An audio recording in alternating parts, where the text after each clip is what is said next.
आज मैं वापस आपके लिए एक हार्ट टचिंग स्टोरी लेकर आया हूं और मुझे पूरी उम्मीद है कि यह कहानी आपके दिल को छू कर जरूर निकलेगी। तो आपका ज्यादा वक्त ना लेते हुए मैं इस कहानी को शुरू करता हूं। एक बार की बात है। एक बार एक अध्यापक एक संपन्न परिवार के शिष्य के साथ कहीं जा रहे थे तो उस शिष्य को कुछ मजाक सूझी क्योंकि उसको रास्ते में किसी गरीब मजदूर के जूते दिखाई दिए। उसने अध्यापक से कहा, गुरुजी, अगर हम इन जूतों को छुपा दे तो कितना मजा आएगा। देखते हैं कि मजदूर पर इसका क्या असर पड़ता है। अब उसको तो मजाक सूझ रहा था, लेकिन गुरुजी ने कहा कि नहीं, गरीब इंसान के साथ इस तरह का भद्दा मजाक करना ठीक नहीं है। उसने कहा, क्यों ना हम इन जूतों में कुछ सिक्के डाल दें और देखें कि इसका इस गरीब मजदूर पर क्या प्रभाव पड़ता है। उन्होंने ऐसा ही किया। जैसे ही मजदूर अपना काम करके लौटा और उसने एक पांव अपने जूते में डाला तो उसको कुछ कठोर सा महसूस हुआ। उसने अंदर हाथ डाला तो उसको कुछ सिक्के दिखाई दिए। वह थोड़ा आश्चर्य में पड़ गया। आसपास किसी को देखा तो कोई भी दिखाई नहीं दिया। वापस उसने दूसरा पैर अपने जूते में डाला और वापस उसको उसमें कुछ सिक्के दिखाई दिए।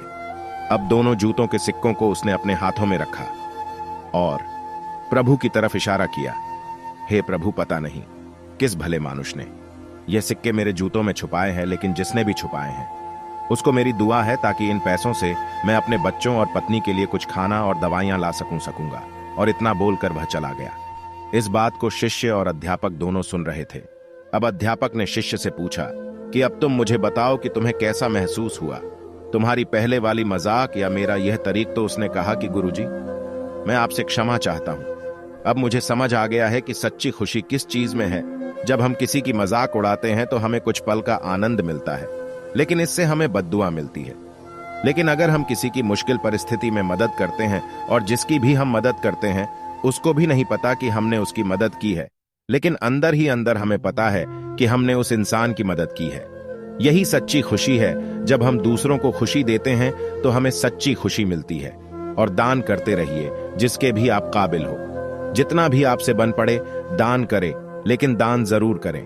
इसका मतलब यह नहीं है कि आपको कंपलसरी या अनिवार्य रूप से इतने रुपए दान करने ही चाहिए, क्योंकि हर किसी की जरूरत अलग अलग हो सकती है। अगर आप किसी को पैसों का दान नहीं कर सकते तो कम से कम चीजों का दान तो कर ही सकते हैं। मुझे पूरी उम्मीद है कि यह हार्ट टचिंग स्टोरी आपको जरूर अच्छी लगी होगी।